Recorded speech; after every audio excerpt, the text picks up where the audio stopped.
Good morning.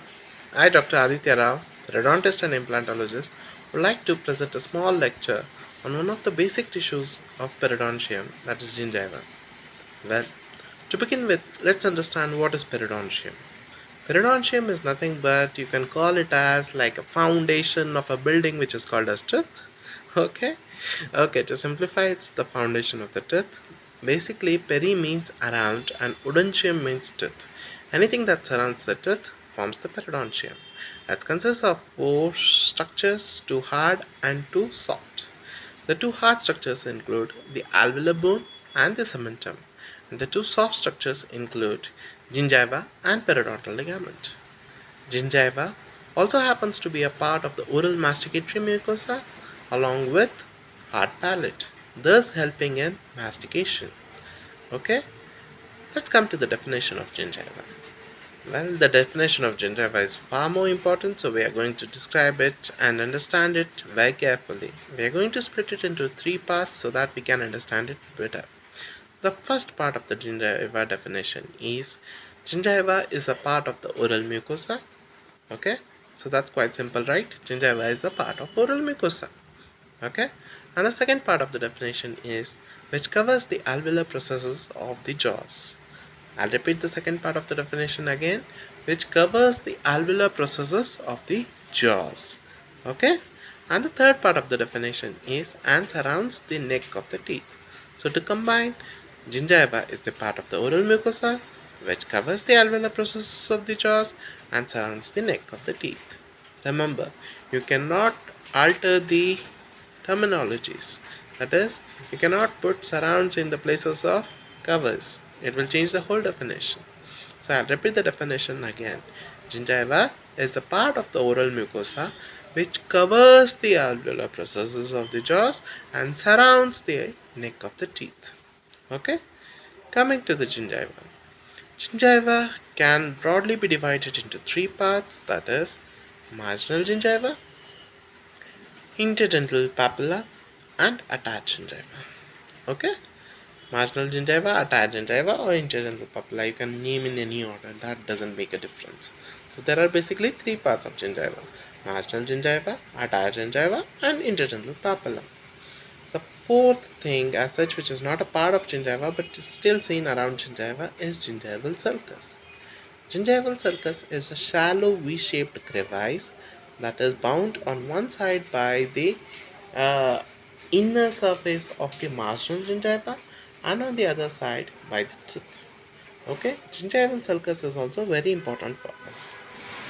Coming to marginal gingiva. Marginal gingiva. Why is it called as marginal gingiva? Well, it's called marginal gingiva because it is the terminal or the border of the gingiva which surrounds the teeth in a collar-like fashion. I'll repeat it again. It is called as marginal gingiva because it is seen in the terminal or the border of the gingiva surrounding the tooth in a collar-like fashion. Okay? It is also called as free or unattached gingiva. Why is it called as free or unattached gingiva? Well, it is called free or unattached gingiva because it can be separated from the tooth surface by the entry of a probe. Any kind of probe, periodontal probe or straight probe. So it can be separated from the tooth surface. That's why it's called as free or unattached gingiva. So whether you call it as free gingiva, unattached gingiva, or marginal gingiva, it still remains the same. Okay?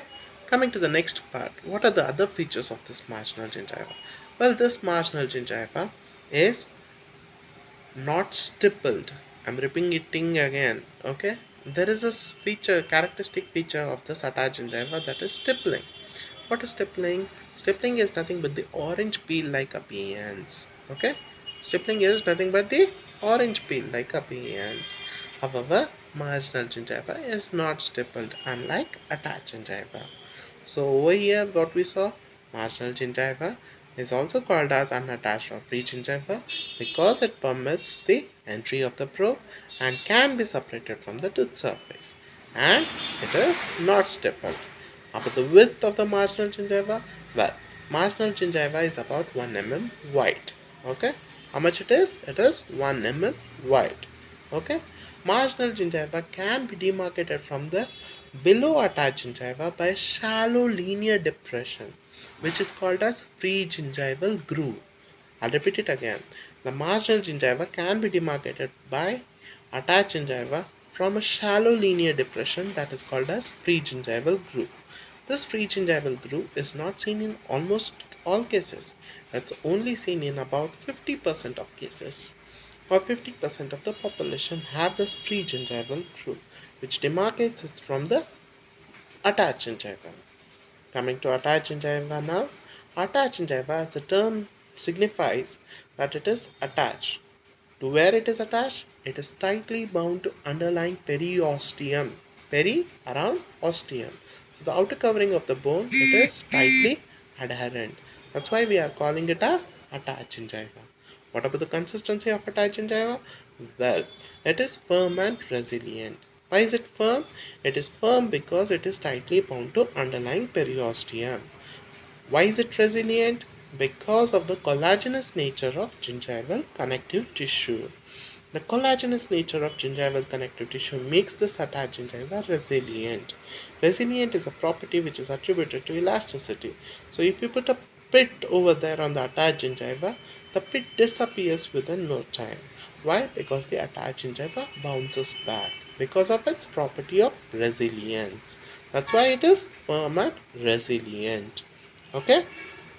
Many people think that gingiva is only in the epithelium. Well, gingiva is not just the epithelium, it is gingiva is epithelium plus connective tissue. That makes gingiva, right? So the collagenous nature of this gingival connective tissue makes the attached gingiva resilient. Continuing again, the width of the attached gingiva is a far more important clinical parameter. This width of attached gingiva determines the periodontal health status of an individual. The greater the width of attached gingiva, the better the periodontal health. Okay, it should be sufficient. However, this width of attached gingiva differs from region to region. Firstly, we will understand what is this width of attached gingiva. Well, width of attached gingiva is the measure of the distance between the external projection of the bottom of the gingival sulcus or periodontal pocket to the mucogingival junction. So basically it is the distance. It's the distance between the 2 points. The 2 points include the first point being the external projection of the bottom of the gingival sulcus or the periodontal pocket. Okay, that is the point where the marginal gingiva is actually ending. Okay, so that is the first point, and to the next point being till the mucogingival junction. This is the point from where the alveolar mucosa starts. Alveolar mucosa is loose areolar tissue which is lining the rest of the oral cavity. Okay, so this mucogingival junction is seen on the buccal labial aspect and even on the lingual aspect of mandibular teeth. However, it's not seen on the palatal aspect. On the palatal aspect of maxillary teeth, the attached gingiva blends with the palatal mucosa, and they both have got the same consistency. So it's far more difficult to differentiate between the attached gingiva and palatal mucosa.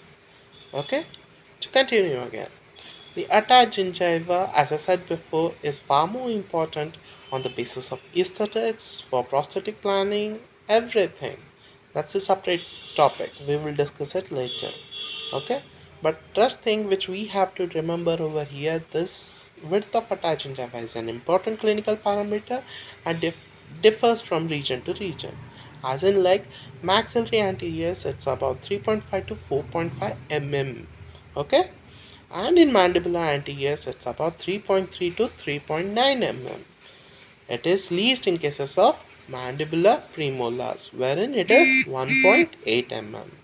For maxillary premolar region, it is 1.9 mm.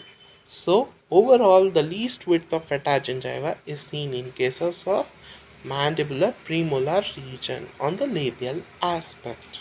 Okay, to continue again, we are coming to the third part of gingiva, that is the interdental papilla. As the term signifies, interdental, between the teeth, papilla. Papilla is the term which is used for anything which is elevated. Okay, papillary, papilla, that means it is elevated. So the elevated portion of the gingiva which is seen between the teeth is called as interdental papilla. Okay, depending upon the region it has got different shapes, as in like for anteriors it is pyramidal shape, but in cases of posterior it is more like tent shaped. Okay, over there you get a depression which is called as col. Okay, that is col, very important terminology again. Why? Because this col is far more prone for periodontal disease progression. Okay, now why this difference in the shape? Because in anteriors we have got contact surface. No, in anteriors we have got contact point, but in cases of posteriors we have got contact surface. So whenever there is a single point, there is a pyramidal kind of topography of interdental papilla which is established. That's why in anteriors it is pyramidal shaped. But in cases of posterior there is contact surface. Okay, the molars are wider. So that's why there is contact surface between the teeth. So over there, there is facial and lingual interdental papilla followed by an in-between tent shaped cone.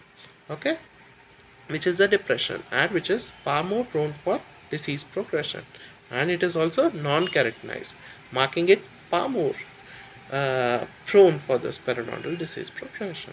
Okay, so that was about internal papilla. As I said before, there's something called as gingival sulcus. Again, gingival sulcus is also an important, the depth of the gingival sulcus is also an important clinical parameter. Ideally, the depth of the gingival sulcus should be 0 mm. However, it is not possible. The clinical depth of gingival sulcus can be considered from 2 to 3 mm. The histological depth of gingival sulcus is about 1.8 mm. However, these are according to the studies. It can vary from 0 to 6 mm. Okay, but the pathological deepening of this gingival sulcus leads to something called as pocket formation. Pocket, periodontal pocket is an pathology, okay, regarding the periodontics is concerned. Okay, we are going to treat this pocket. That is again a separate thing.